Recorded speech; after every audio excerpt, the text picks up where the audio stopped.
네, 은혜로운 찬양 감사합니다. 안녕하십니까? 오늘 말씀의 제목은 듣는 자는 살아나리라입니다. 요절 말씀은 요한복음 5장 25절입니다. 요절 말씀을 한 목소리로 읽어보시겠습니다. 시작. 진실로 진실로 너희에게 이르노니 죽은 자들이 하나님의 아들의 음성을 들을 때가 오나니 곧 이때라. 듣는 자는 살아나리라. 오늘 말씀은 예수님의 세 번째 표적으로서 진정한 자비를 베푸시는 예수님에 대해 기록하고 있습니다. 이 시간 예수님의 음성을 들음으로 예수님의 온전한 자비가 우리에게도 임하기를 기도합니다.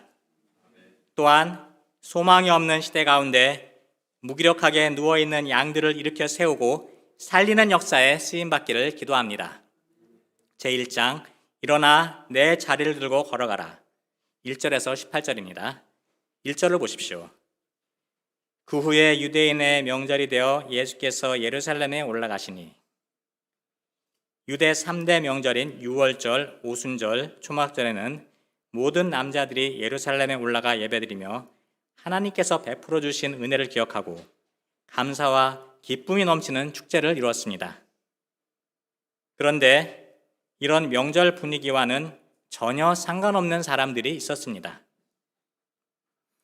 예루살렘에 있는 양문 곁에 히브리 말로 베데스다라 하는 연못이 있었는데 거기에 행각 5이 있었고 그 안에는 많은 병자, 맹인, 다리 저는 사람, 혈기 마른 사람 등 각종 불치의 병에 걸린 환자들이 누워 있었습니다.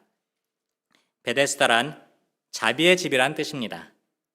그들은 오랜 고질병으로 인해 삶의 의욕도 사라지고 꿈도 잃어버린 채 깊은 절망과 슬픔 속에서 무기력과 고독과 운명주의에 지배당하는 삶을 살고 있었습니다. 이런 가운데 그들은 하나님의 자비가 임하기를 기대하며 그곳에 모여 있었습니다. 그들의 유일한 희망은 물의 움직임을 기다리는 것이었습니다. 이는 천사가 가끔 못에 내려와 물을 움직이게 하는데 움직인 후에 먼저 들어가는 자는 어떤 병에 걸렸든지 낫게 되기 때문입니다. 그런데 문제는 천사가 언제 내려와서 물을 움직이게 할지 모른다는 것이었습니다. 또 물의 움직임을 포착해도 이들 가운데 오직 1등만이 나을 수 있다는 것이었습니다. 간헐적으로 임하는 자비를 얻기 위해서는 늘 팽팽한 긴장 속에 살아야 했습니다. 화장실에 갈 때에도 핸드폰을 손에서 놓을 수가 없었고 밤에도 깊은 잠을 잘 수 없었습니다.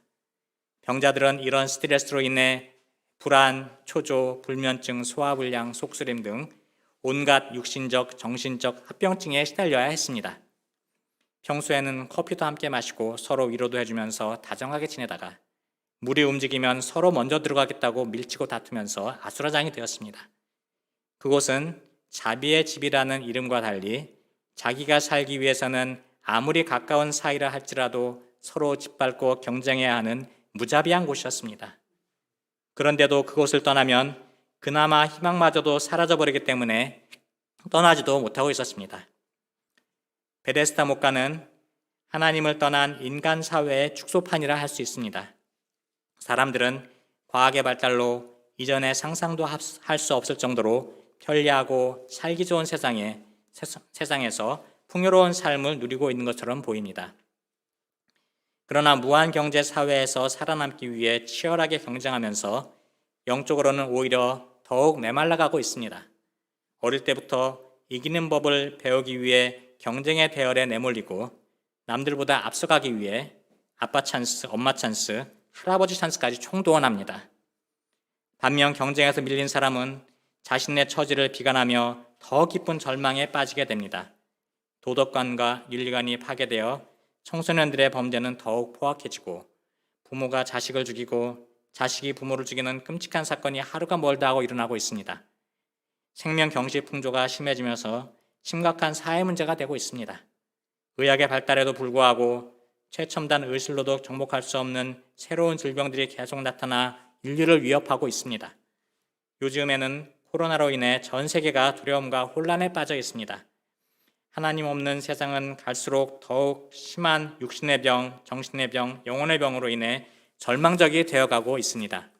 5절을 보십시오. 거기 38해 된 병자가 있더라.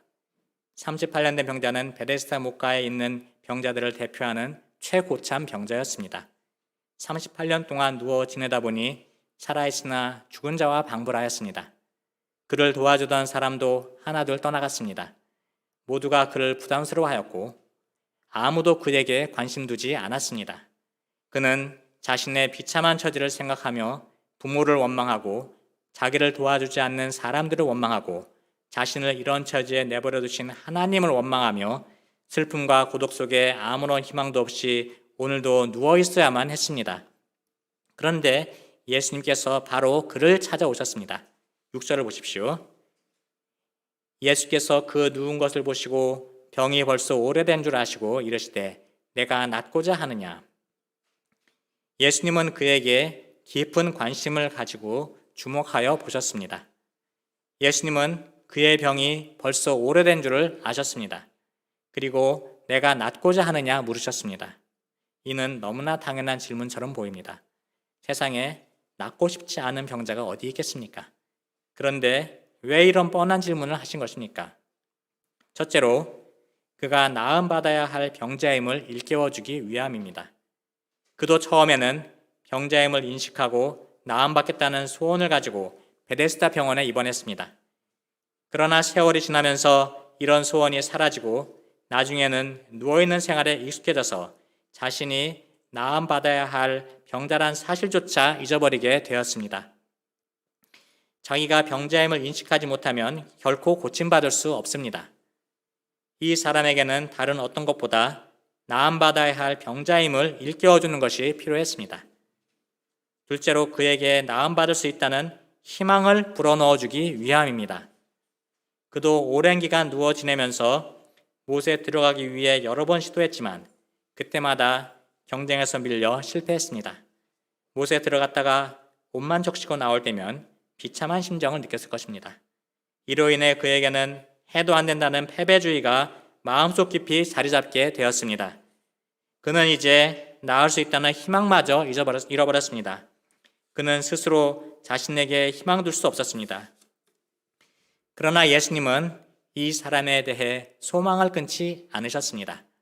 내가 낫고자 하느냐? 이 질문 속에는 그가 예수님을 믿기만 하면 예수님이 낫게 해줄 수 있다는 희망의 메시지가 담겨 있습니다. 예수님은 전능하신 하나님이시기 때문에 그의 어떤 고질병도 능히 고치실 수가 있습니다. 예수님의 질문에 그는 네, 낫기를 원하옵나이다. 제발 고쳐주소서. 이렇게 대답해야 했습니다. 그런데 그의 대답이 무엇입니까? 7절을 보십시오. 병자가 대답하되 주여 물이 움직일 때 나를 못에 넣어주는 사람이 없어 내가 가는 동안에 다른 사람이 먼저 내려가나이다. 그는 낫고 싶지만 물이 움직일 때 자기를 못에 넣어줄 사람이 없기 때문에 고침받을 수 없다는 것입니다. 그러나 지금 그의 앞에는 어떤 병도 능히 고쳐주실 수 있는 예수님이 계셨습니다. 예수님께 구하기만 하면 그의 병도 단번에 고침받을 수 있습니다. 그런데 그는 예수님을 알지 못해 여전히 베데스다 연못의 자비에 희망을 두고 있었습니다. 세상의 자비는 조건 개선을 통해 경쟁에서 이기도록 도와주는 것입니다. 연못 가까운 곳에 자리를 마련해주고 위로하고 격려해주는 것까지는 할 수 있지만 근본적으로 낫게 해줄 수는 없습니다. 그러나 예수님은 이 사람을 어떻게 도와주십니까? 8절을 보십시오. 8절 말씀 같이 읽어보시겠습니다. 시작.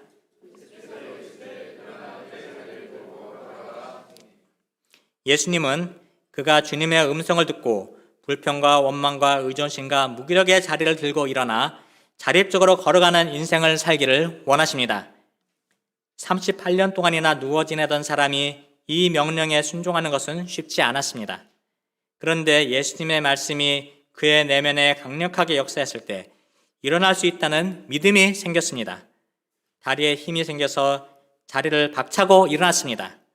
죽어가던 한 영혼이 예수님의 말씀을 듣고 살아나서 새 인생을 살게 되었습니다. 베데스다 목가에 누워있는 많은 병자들 중에 38년 된 병자를 고쳐주신 이유가 무엇입니까? 이는 그가 믿음이 좋아서도 아니요 낳고 싶은 소원이 간절했기 때문도 아닙니다. 단지 예수님이 그를 긍휼히 여기셨기 때문입니다. 그를 통해서 인자 예수님은 자기가 원하는 자를 살릴 권세가 있다는 것을 나타내셨습니다. 예수님은 문제 많은 인생들에게 자비를 베푸시기 위해 이 땅에 오셨습니다. 예수님은 태초에 말씀으로 천지를 창조하신 하나님이십니다. 예수님의 말씀에는 어떤 고질병 환자도 낫게 하고 죽은 자도 살리는 권능이 있습니다. 그런데 이 사람이 예수님의 자비를 덧입기 위해서는 믿음과 순종심이 있어야 했습니다. 예수님의 말씀을 단순히 믿고 순종했을 때 일어나 걸을 수 있게 되었습니다. 믿음과 순종은 기적을 낳습니다. 어떤 TV 아나운서가 한 목사님에게 믿음이 무엇인지 간단하게 설명해 달라고 부탁했습니다. 목사님은 제가 계란으로 파이를 치면 어떻게 될 것 같습니까? 도로 질문하셨습니다. 그 아나운서는 허허 웃으면서 그야 계란이 박살나겠죠. 정답을 말했습니다. 목사님은 아니요. 계란을 가지고 바위가 깨질 것을 믿고 치면 바위가 박살이 납니다. 그것을 믿는 것이 믿음입니다. 라고 말했습니다.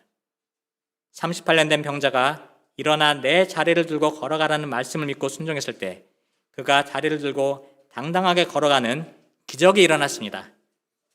하나님의 말씀을 단순히 믿고 순종할 때 말씀의 권세가 나를 무기력의 자리에서 패배와 절망의 자리에서 일으켜 세웁니다. 성경에는 이런 기적의 역사로 가득 차 있습니다. 일본의 유명한 신학자 우찌무라 간조는 성경에서 기적을 제외하면 껍데기 2장밖에 남는 것이 없다고 말했습니다. 베데스다 못은 경쟁에서 이기는 자에게 자비를 베풀지만 예수님은 말씀 믿고 순종하는 자에게 기적의 자비를 베푸십니다. 38년 된 병자가 일어나 걷게 되었다는 것이 얼마나 기쁘고 축하할 일입니까? 그런데 그날은 공교롭게도 안식일이었습니다. 유대인들의 눈에는 안식일에 자리를 들고 위풍당당하게 걸어가는 병자의 모습이 못마땅하게 보였습니다. 그들의 관심은 오직 율법을 제대로 지키는가 아닌가에 있었습니다. 그들은 축하 파티를 열어주지는 못할 망정 안식일에 법을 어긴 것은 옳지 않다고 정죄했습니다. 유대인들의 박해로 인해 그의 마음에 두려움이 생겼습니다. 그래서 그는 나를 낫게 한 그가 자리를 들고 걸어가라 했기 때문에 명령에 따랐을 뿐이라고 변명하며 모든 책임을 예수님께 돌렸습니다. 예수님은 이런 그를 어떻게 도와주셨습니까? 14절을 보십시오. 그 후에 예수께서 성전에서 그 사람을 만나 이르시되 보라 내가 나았으니 더 심한 것이 생기지 않게 다시는 죄를 범하지 말라 하시니 이 말씀은 구원의 은혜를 받고 새 인생을 출발한 자가 어떻게 살아야 하는지 분명하게 가르쳐 줍니다. 보라 내가 나았으니 이 말씀은 그가 얼마나 비참한 상태에서 구원받았는가를 기억하라는 것입니다. 더 심한 것이 생기지 않게 다시는 죄를 범하지 말라. 이 말씀은 구원의 은혜를 감당하기 위해 적극적으로 죄와 싸우는 삶을 살아야 함을 가르쳐 줍니다. 육신의 병으로 인해 인한 고통보다 더 심한 것은 영적인 죄로 인해 하나님의 심판을 받는 것입니다. 그는 38년 동안 앓았던 육신의 병에서 깨끗하게 고침받았지만 예수님과 인격적인 관계성이 맺혀지지 않으면 더욱 비참한 삶을 살게 됩니다. 하나님이 기뻐하시는 열매 맺는 축복된 삶을 살기 위해서는 예수님의 말씀을 듣고 따르며 적극적으로 은혜를 감당하는 삶을 살아야 합니다. 15절을 보십시오.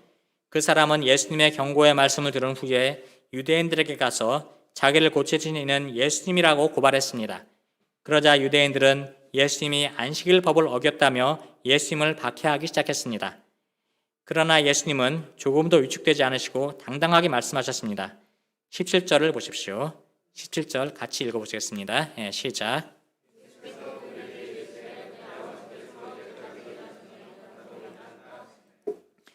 안식일은 아무것도 안 하고 그냥 쉬는 날이 아닙니다. 세상 일을 멈추고 하나님을 예배하고 성도 간에 교제하고 이웃에게 봉사함으로 영혼의 참 안식을 누리는 날입니다. 하나님은 안식일에도 쉬지 않고 일하십니다.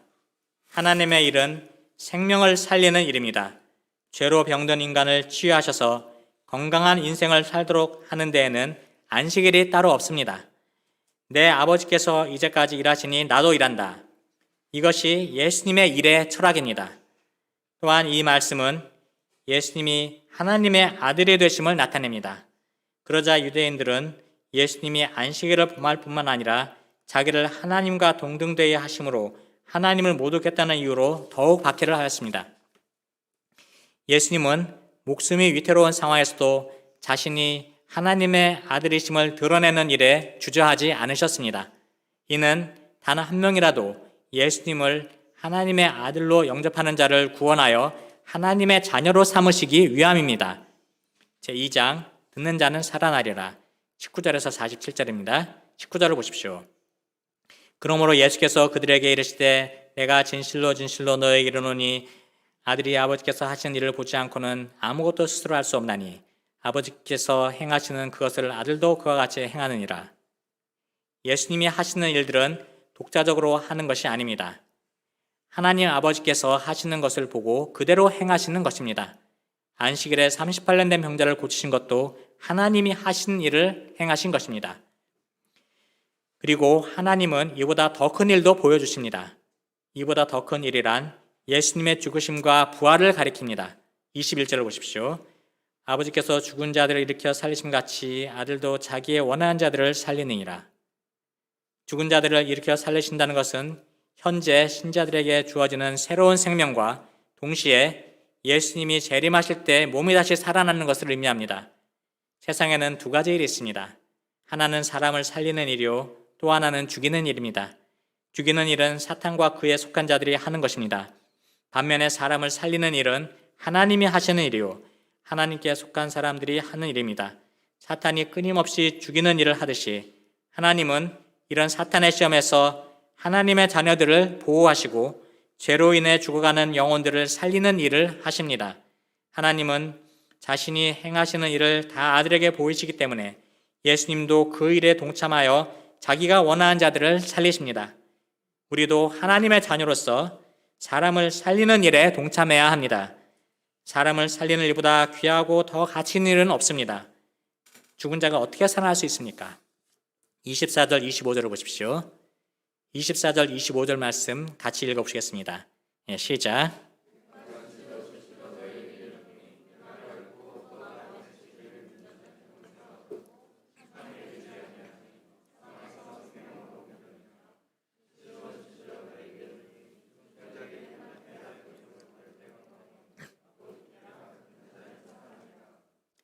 하나님의 아들의 음성을 듣는 바로 이 순간에 죽은 자들이 살아나는 역사가 일어납니다. 죽은 자들이란 죄로 인해 영적으로 죽은 사람을 가리킵니다. 영적으로 죽은 사람은 영적인 세계를 알지 못합니다. 하나님을 알지 못하고 예수님을 알지 못합니다. 믿음의 세계, 생명의 세계를 알지 못합니다. 이 세상이 전부인 것처럼 생각하고 육신의 일을 쫓아 살아갑니다. 부정적인 말, 절망적인 말을 입에 달고 살아갑니다. 내가 이렇게 힘든데 아무도 나를 도와주지 않아. 내게는 소망이 없어. 이번 생은 망했어. 라고 말합니다. 예수님은 이렇게 죄와 죽음의 세력에 갇혀서 죽어가는 자들을 찾아오셔서 말씀으로 살려주십니다. 죄로 인해 죽어가던 사람이 예수님의 말씀을 들을 때 하나님을 믿는 믿음이 생기고 영생을 얻음으로 심판에 이르지 아니합니다. 사망에서 생명으로 옮겼다는 것은 장소의 변화가 아니라 상태의 변화를 의미합니다. 사람이 어떤 말을 듣는가에 따라 인생이 달라지게 됩니다. 예수님의 말씀은 38년 된 병자도 일으켜 세우시고 죽은 청년도 살아나게 하십니다. 우리는 성경 말씀을 통해서 주시는 예수님의 음성을 들어야 합니다. 지금은 하나님의 아들의 음성을 들을 때입니다. 예수님의 음성을 들을 때 믿음이 생기고 그 영혼이 살아나게 됩니다. 하나님의 음성을 듣는 것이 생명을 얻는 비결입니다. 인생에 아무런 희망이 없던 아브라함이 내가 너로 큰 민족을 이루고 내게 복을 주어 내 이름을 창대하게 하리니 너는 복이 될지라 하시는 하나님의 음성을 들었을 때 그 마음에 하나님의 소망으로 충만하게 되었습니다. 인생의 의미와 목적을 몰라 방황하던 사람이 창세기 1장 1절 태초에 하나님이 천지를 창조하시니라 말씀을 들을 때 방황을 마치고 새 인생을 출발하게 됩니다. 아담 안에서 인간은 죄와 허물로 죽은 자가 되었습니다. 죽은 자는 하나님의 생명에서 끊어진 자입니다. 죽은 자가 다시 살아나려면 하나님의 아들의 음성을 들어야 합니다. 부활이요 생명이신 예수님은 말씀을 통해 우리에게 생명을 공급해 주십니다. 예수님의 음성을 들을 때 내면의 모든 어둠과 죽음의 세력이 물러가고 빛과 생명으로 채워지게 됩니다. 죄로 얼룩진 삶을 살던 사람이 정결하고 거룩한 삶을 살게 됩니다. 두려움 많던 사람이 담대하고 용맹한 사람으로 변화됩니다. 사망의 세계에 살던 사람이 생명의 세계로 옮겨지게 됩니다. 우리 가운데 가대 이동호 목사님은 과거 이기심과 교만과 비교의식으로 무기력한 삶을 살다가 하나님의 말씀을 듣고 하나님 주신 생명력을 덧입었을 때 일어나 걷는 새 인생을 살게 되었습니다. 이제는 대학원 공부와 바쁜 연구원 생활 중에도 새벽기도 메신저와 EBF 메신저의 직분을 충성스럽게 감당하고 방송실 일과 피아노 반주로도 쓰임받으며 능력 있는 삶을 살고 있습니다. 우리가 날마다 예수님의 음성에 귀를 기울임으로 말씀의 능력을 덧입고 죄와 죽음의 요소를 물리치고 일어나 걸으며 하나님의 영광을 드러내는 삶을 살기를 기도합니다. 죽은 자들이 어떻게 아들의 음성을 듣고 살아날 수 있습니까? 26, 27절을 보십시오. 아버지께서 자기 속에 생명이 있음같이 아들에게도 생명을 주어 그 속에 있게 하셨고 또 인자됨으로 말미암아 심판하는 권한을 주셨느니라. 헬라어 원문에는 왜냐하면으로 시작됩니다. 하나님께서는 하나님 안에 있는 생명을 예수님에게도 주심으로 예수님 안에도 생명이 있게 하셨습니다. 그러므로 예수님은 자기를 믿는 자들에게 생명을 주실 수 있습니다. 예수님은 하늘의 모든 영광을 버리고 이 땅에 인간의 모습으로 오셔서 십자가에 죽기까지 낮아지셨습니다. 그러나 하나님은 이런 예수님을 지극히 높이시고 심판하는 권세를 주셨습니다. 28절 29절을 보십시오. 이를 놀랍게 여기지 말라. 무덤 속에 있는 자가 다 그의 음성을 들을 때가 오나니 선한 일을 행한 자는 생명의 부활로 악한 일을 행한 자는 심판의 부활로 나오리라. 마지막 날에는 선을 행한 자나 악을 행한 자나 모든 사람이 다 부활하게 됩니다. 선행은 믿음의 열매이고 악행은 불신의 열매입니다. 그때에는 모든 것이 벌거벗은 듯이 다 드러나게 됩니다. 그리고 각각 그 행한 대로 상급을 받거나 심판을 받게 됩니다. 예수님의 심판은 의롭습니다. 왜 그렇습니까? 30절을 보십시오. 30절 말씀 같이 읽어보시겠습니다. 시작.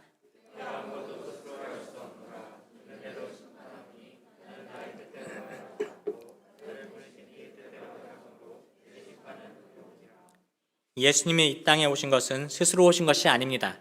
하나님의 뜻을 이루기 위해 하나님께서 이 땅에 보내신 것입니다. 예수님은 평생 하나님의 뜻을 따라 행하는 삶을 사셨습니다. 마침내는 십자가에서 죽으시기까지 하나님의 뜻에 순종하셨습니다. 심판도 예수님의 뜻대로 하는 것이 아니고 하나님의 뜻대로 하십니다. 하나님만이 의의 기준이 되시기 때문에 십자가에서 모든 것을 이루신 예수님을 믿을 때 의롭다 하심을 받을 수 있습니다. 31절에서 39절에는 예수님을 믿을 수 있는 네 증인에 대해 소개하고 있습니다. 첫째는 세례 요한의 증언입니다. 33절을 보십시오. 너희가 요한에게 사람을 보내매 요한이 진리에 대하여 증언하였느니라. 당시 세례 요한은 그리스도가 아닌가 생각할 정도로 인기가 많았습니다. 사람들은 세례 요한의 말을 신뢰했습니다. 세례 요한이 예수님이 지나가시는 것을 보고 외쳤습니다. 보라, 세상죄를 지어가는 하나님의 어린 양이로다. 세례 요한이 예수님에 관하여 증언하지만 예수님은 사람에게서 증언을 취하지 않습니다. 그러나 세례 요한의 증거에 관해 말씀하시는 목적은 듣는 이들로 하여금 구원을 받도록 하기 위함입니다. 둘째는 예수님이 행하시는 일들이 예수님에 대해 증거합니다. 아버지께서 내게 주사 이루게 하신 역사는 예수님이 행하신 초자연적인 능력의 역사를 말합니다. 예수님은 물이 포도주가 되게 하시고 38년 된 병자를 일으켜 세우셨습니다. 죽은 나사로도 살리시고 마지막에는 죽은 권세를 파하고 살아나심으로 예수님은 하나님이 보내신 분이심을 나타내셨습니다. 셋째는 하나님이 친히 예수님에 대해 증언하십니다. 37절 상반절을 보십시오. 또한 나를 보내신 아버지께서 친히 나를 위하여 증언하셨느니라. 예수님이 요한에게 세례를 받으실 때 하늘에서 이는 내 사랑하는 아들이요 내 기뻐하는 자라 말씀하심으로 친히 증거하셨습니다. 또 베드로와 야고보와 요한을 데리시고 변화산에 오르셨을 때 빛난 구름이 그들을 덮으며 이는 내 사랑하는 아들이요 내 기뻐하는 자니 너희는 그의 말을 들으라 말씀하셨습니다. 이 증언은 다른 어떤 것보다 확실한 증거입니다. 유대인들은 다른 것은 몰라도 적어도 하나님의 증언만큼은 인정해야 했습니다. 우리는 하나님의 증거를 통해서 예수님을 하나님의 아들로 믿어야 합니다. 넷째는 성경 말씀입니다. 39절을 보십시오. 너희가 성경에서 영생을 얻은 줄 생각하고 성경을 연구하거니와 이 성경이 곧 내게 대하여 증언한 것이니라. 유대인들은 영생을 얻기 위해 성경을 열심히 읽었습니다. 구약 성경의 주제는 오실 예수님을 통해 이루어질 하나님 나라입니다. 예수님을 알고자 하기만 하면 예수님을 알 수 있는 증거들은 성경에 차고 넘칩니다. 그러므로 성경을 읽으면서 예수님을 발견해야 합니다. 예수님을 영접하고 믿으면 영생을 얻을 수 있습니다. 그럼에도 불구하고 그들은 예수님을 믿지 않았습니다. 이는 근본적으로 하나님을 사랑하는 마음이 없기 때문입니다. 그들은 하나님보다 세상을 더 사랑했습니다. 그들은 하나님의 영광보다 사람의 영광을 구했습니다. 선을 행할 때에도 자신을 드러내고 사람들로부터 칭찬과 인정과 존경을 받기를 원했습니다. 그들이 하나님의 말씀으로 인정하는 모세오경의 핵심도 오실 메시아에 대한 예언입니다. 그들이 모세를 믿는다면 예수님을 믿어야 했습니다. 그들이 예수님을 믿지 않는다면 이미 모세에 의해 심판을 받은 것입니다. 하나님은 과거 베데스다와 같은 세상에서 치열하게 경쟁하며 지치고 피곤한 삶을 살던 저를 학창시절 찾아오셨습니다. 창세기 말씀 공부를 통해 영적인 세계를 알게 하시고 거듭난 새 삶을 살게 하셨습니다. 학창시절 바쁜 학과 공부 가운데서도 마태복음 6장 33절 그런즉 너희는 먼저 그의 나라와 그의 의를 구하라. 그리하면 이 모든 것을 너에게 더하시리라 말씀을 붙들고 먼저 하나님의 역사에 시간과 진심을 들이며 믿음으로 승리하는 법을 배우게 하셨습니다. 신명기 6장 5절 너는 마음을 다하고 뜻을 다하고 힘을 다하여 내 하나님 여호와를 사랑하라 말씀을 인생 요절로 허락하시고 때마다 세상을 향한 마음을 돌이켜 하나님을 바라보게 하시고 하나님과 동행하며 온 힘을 다해 하나님을 섬기며 캠퍼스 구원 역사에 귀하게 쓰임받는 삶을 살게 하셨습니다. 그리고 매 순간 끊임없이 말씀을 공급해 주심으로 생명력 충만한 삶을 살게 하시고 세상의 방법이 아닌 하나님의 방법으로 승리하는 삶을 살게 하셨습니다. 그런데 하나님의 음성을 듣기 위해서는 안일과 싸우며 적극적인 투쟁이 필요한 반면 세상의 소리는 특별히 노력하지 않아도 다양한 경로를 통해 쉽게 노출이 됩니다. 요즘에는 모든 작업이 컴퓨터를 통해 이루어지다 보니 조금만 영적인 긴장을 늦추면 자연스럽게 인터넷에 관심을 빼앗기게 되고 집중력이 흐트러져서 하나님의 말씀에 집중하는 것이 힘들게 됩니다. 우리가 날마다 세상의 소리보다 예수님의 음성에 귀를 기울이고 말씀에 순종함으로 죄의 자리에서 일어나 걷는 생명력 충만한 삶을 살기를 기도합니다. 결론적으로 38년 된 병자를 일으켜 세우신 예수님은 진정한 자비를 베푸시는 주님이 되십니다. 예수님은 지금도 죄로 병들어 죽어가는 영혼들을 긍휼히 여기시고 살리기를 원하십니다. 예수님의 음성을 들을 때 어떤 몹쓸병에 걸린 사람도 능히 일어나 걸을 수 있습니다. 듣는 자는 살아나리라. 우리가 예수님의 음성을 들음으로 예수님의 안에 있는 생명을 덧입고 영적으로 죽어가는 영혼들을 살리는 역사에 쓰임받는 삶을 살기를 기도합니다. 기도하겠습니다. 감사하신 하나님 아버지, 죄의 자리에 누워 무기력한 삶을 살던 저희를 먼저 찾아오셔서 말씀으로 일으켜 세우시고 생명력 충만한 삶을 살게 하신 예수님께 감사와 찬송을 돌려드립니다. 이 땅에 진정한 자비를 베풀기 위해 내려오셔서 십자가에 죽으시기까지 하나님의 뜻을 행하신 예수님을 믿고 말씀에 순종함으로 기적의 역사를 체험하고 하나님께 영광 돌리는 삶을 살기를 기도합니다. 소망 없는 이 시대에 죄로 병들어 절망의 그늘에 무기력하게 누워있는 양들에게 하나님의 말씀을 증거함으로 자리에서 일어나 걸으며 생명이 살아나는 역사에 쓰임받는 삶을 살기를 기도합니다. 예수 그리스도로 기도합니다. 아멘.